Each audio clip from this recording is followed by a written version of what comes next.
Hi there, I'm Lindsay with Off the Beaten Hook, and this video tutorial is a supplement to my Pua Poa Beach cover-up crochet pattern.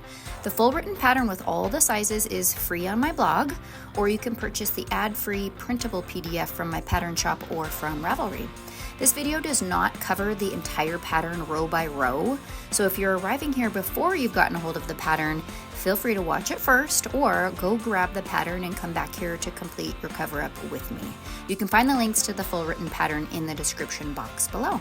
If you're working through the pattern right now and just need help on a specific part, I have included timestamps in the description box so you can skip ahead to the part of the pattern you're working through. And I just want to thank you so much for being here, and I hope you love this cover-up as much as I do. So let's jump in.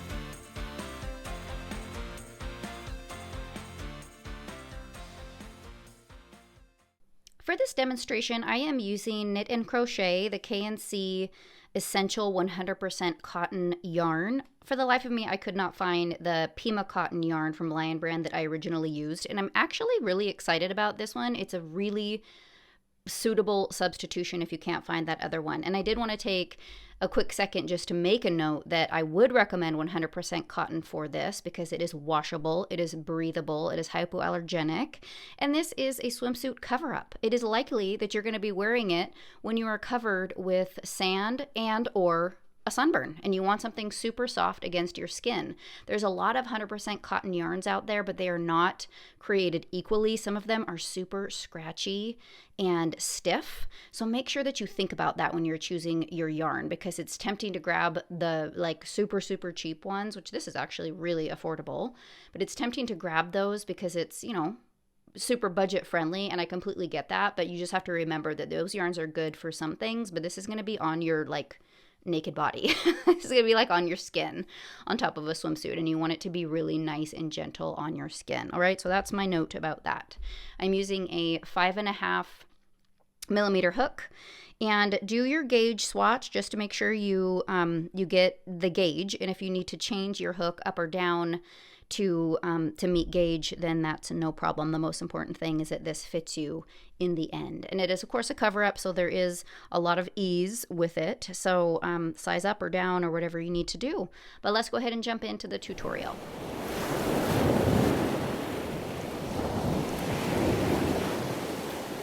So we're going to crochet a little version of this beach swimsuit cover-up.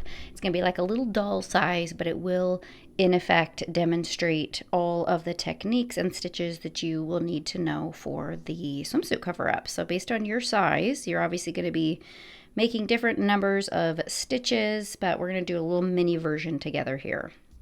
We're going to begin with a row of foundation double crochet. For this little sample size, I'm going to be making 100 foundation double crochets, but again, will be different for your size, so make sure you go get a copy of the written pattern and find the number of foundation double crochets you need for your size. And if you've never done a foundation double crochet before, I do have a more in-depth tutorial on how to do this stitch, so I will link to that in case you need to go watch that first. But what we're going to do is start by chaining 2. And then into this first chain that we just made, so skipping the chain next to your hook, and into this very first one, we're going to yarn over and insert our hook into that chain, yarn over, pull up a loop, we're going to yarn over and pull through just 1, yarn over, pull through 2, yarn over, pull through 2. And that is your first foundation double crochet. And what we did is we just created our chain on the bottom and our first double crochet on top like this. All right, so into that chain on the bottom, we're going to make our next foundation double crochet. So yarning over, inserting into that chain on the bottom under both loops, yarn over, pull up a loop, yarn over, pull through 1, and then complete your double crochet. Okay, we're going to continue doing that for the number of foundation double crochets that you need.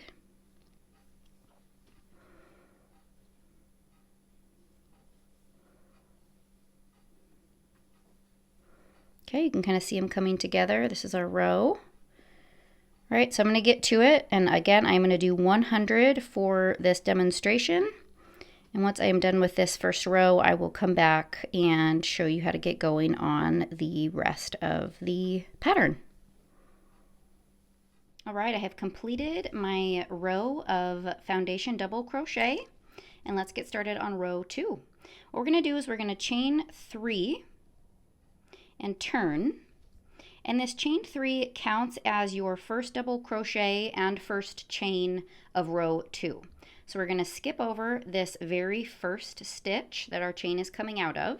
We're going to make our next double crochet into the next stitch. And then we're going to chain 1. We will skip over that next stitch and double crochet into this one.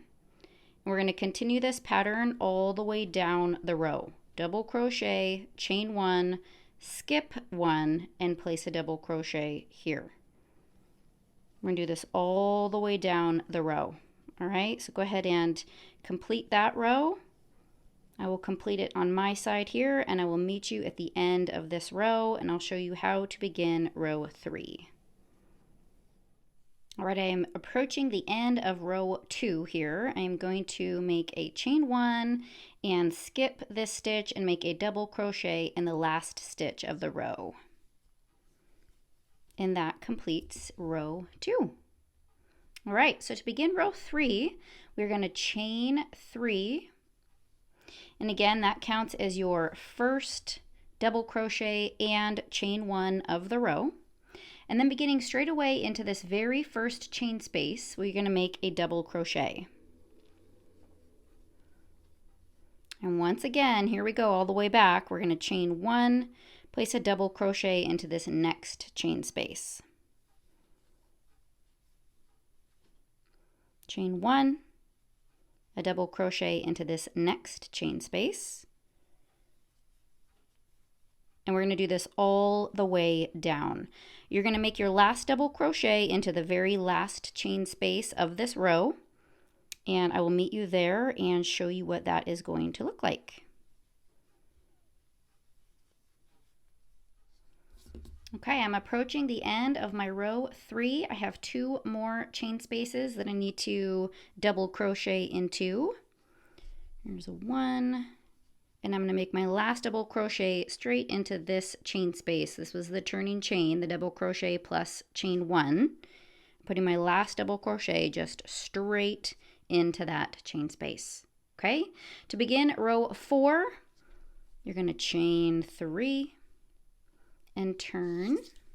And for the rest of our rows, our mesh rows for this panel, we are simply going to repeat row 3. We're going to repeat that row that we just did, where we're beginning right away in this chain space, chaining 1 and double crocheting in each chain space across. Okay, so I'm going to get to it. I'm going to work up the rest of this panel. I'm going to do several more rows. And again, refer to the written pattern for the number of rows that you need to do for your size. And I will meet you back up at the very last row of this panel, which is just a double crochet row, and I'll show you how that is going to look at that point. Okay, I have completed my final row of my little sample panel here. And what we're going to do for this very last row is it's simply going to be a row of double crochet going all the way across. And what you're going to do is place 1 double crochet in the top of each of these double crochets from the previous row. And then you'll also place a double crochet into each of the chain spaces as well. So we will go ahead and chain 3. That counts as our first double crochet. Straight into this first chain space, we'll do our double crochet. And we're not chaining in between double crochets for this final row. We're just doing double crochets all the way across. So my next one is actually going to go into the top of this double crochet from the previous row. So when you come to those, do make your stitch straight into the actual loops of the double crochet from the previous row, and then into each chain space as well. So into the stitch and into the chain space. Into the stitch and into the chain space. Okay, so that's just going to kind of mirror this. This was a foundation double crochet, so it looks a little different, but this one is just going to be double crochets all the way across. All right, so I'm going to go ahead and complete this row. I'm also going to complete another one of these little panels. And then the next time I see you, I will bring in both of these panels and I will show you how to seam them together. So I will see you there.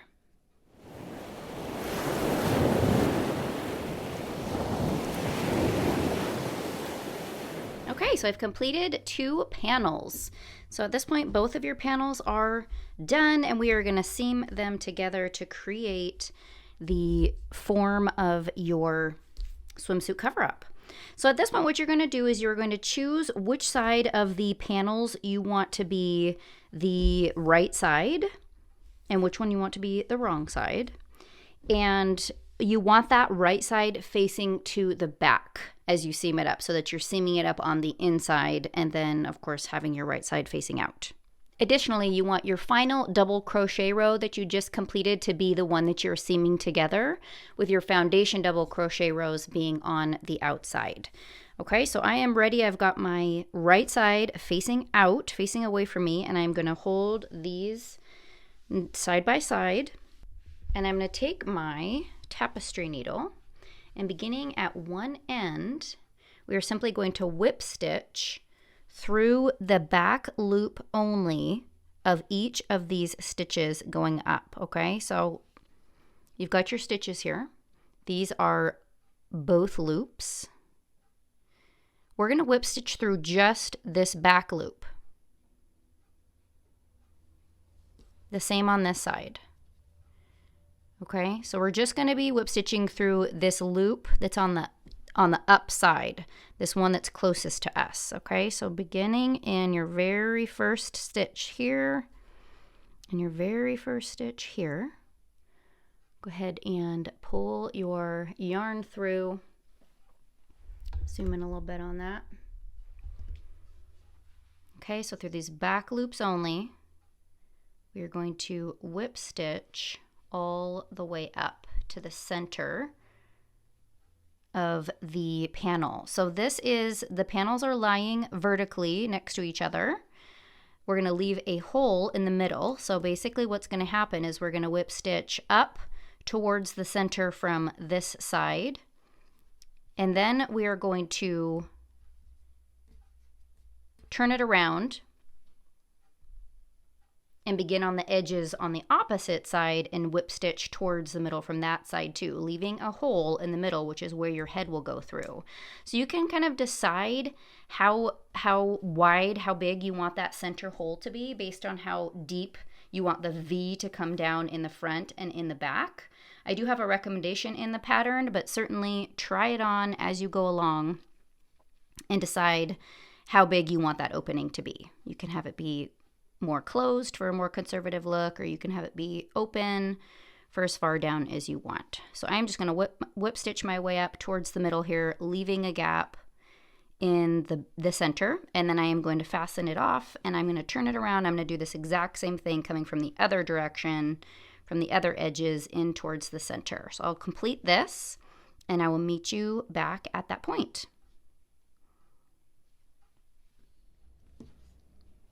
Right, I'm just completing my final stitch here, stitching it up the middle. I'm not going to worry about fastening that off or weaving that off at this point. Okay, let me scroll back out. Okay, so what we're going to do at this point is we're going to fold it in half. Again, this opening in the middle is where your head will go through. So we've seamed up the front side and the back side. Okay, folding it in half. There you have your little tiny sample. Okay, so now what we're going to do is seam up the sides. This is highly modifiable. Okay, so the way that I did it was, depending on how large you need the arm opening to be, you're going to seam in the same way. Along the sides, I do go through both loops of both sides of the panel, but you're going to seam just a few stitches close. If you want there to be openings like I did, there's a photo in my in the written pattern for you to sort of visualize, but what I did was I seamed just a few stitches together here. I skipped a section, seamed a few more stitches together, and then I skipped a section all the way down, and then I let the final end dangle open like this, okay? If you want it to be completely closed and have a little bit more cover up, then just seam it all the way closed, leaving the arm open, okay? And do the same on the other side. The other thing that I want to mention here is that I designed the pattern to where the back is a little bit longer to kind of have some more coverage over the bum and the back of the thighs. I'm a little bit more modest maybe, but if you want, you can have the front and the back be the same and have the coverage be the same. If you want it even longer in the back or whatever, figure that out before you finish seaming through the middle though, right? Because you want this part to be symmetrical. You want the back opening and the front opening, you know, so try it on, see how you want it to lay, but this is how I designed it to where it would lay sort of like this.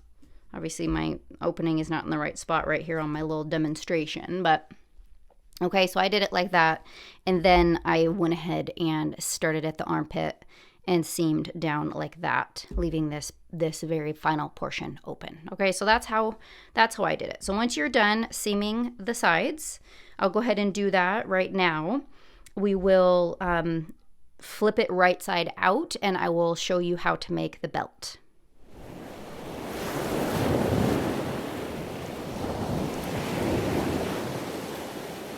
Right, I just seamed the sides closed. Let's go ahead and turn this little teeny swimsuit cover up right side out.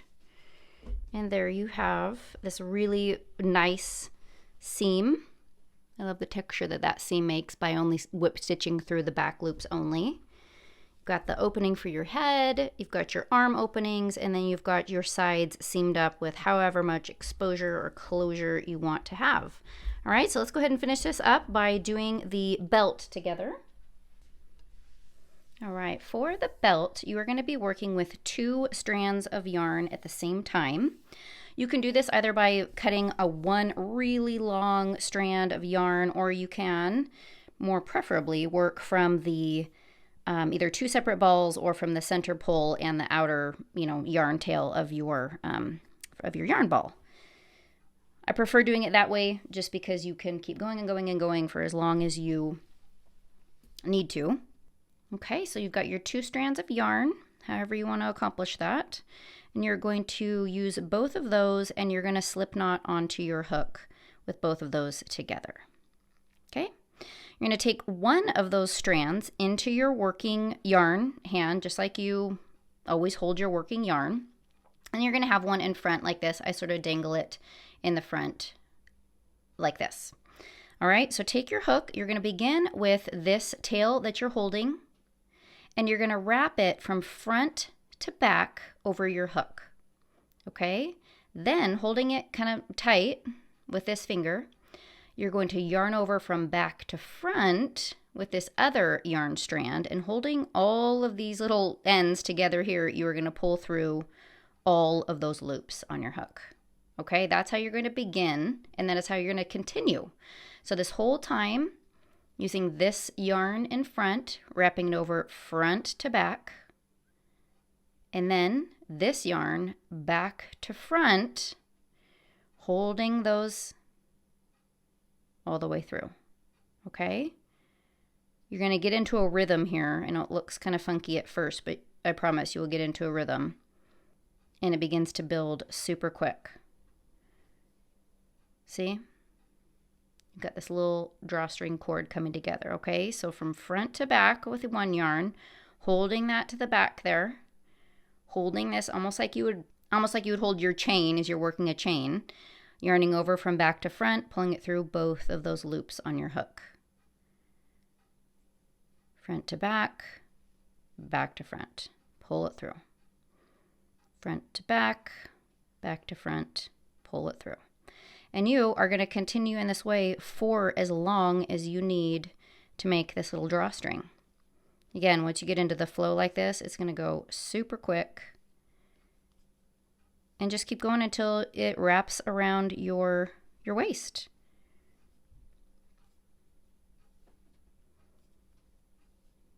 Okay? See that come together? See how fast that comes together? It's super cute. It's nice and stretchy, yet it's also really nice and firm as well.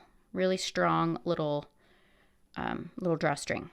All right, so I'm going to finish this up, and then I'll show you how I weave it through the swimsuit cover up, and we'll finish it up. So I'll see you then.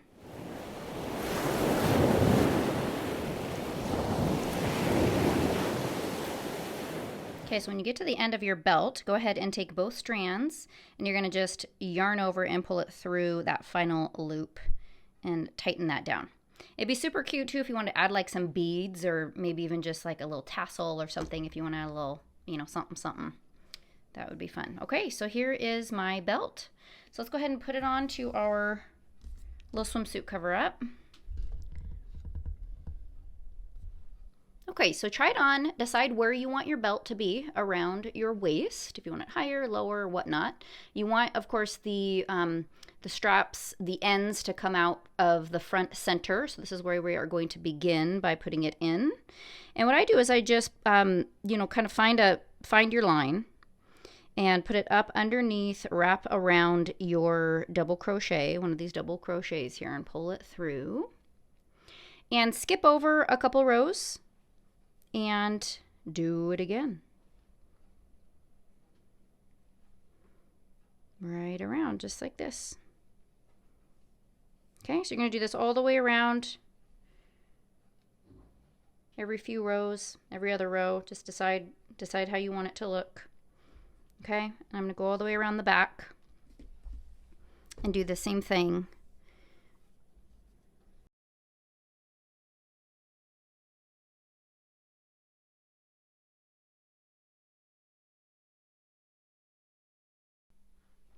Okay, so for my final little wrap through here, I'm going to end up with my end on the outside, and there you have your adorable little swimsuit cover up.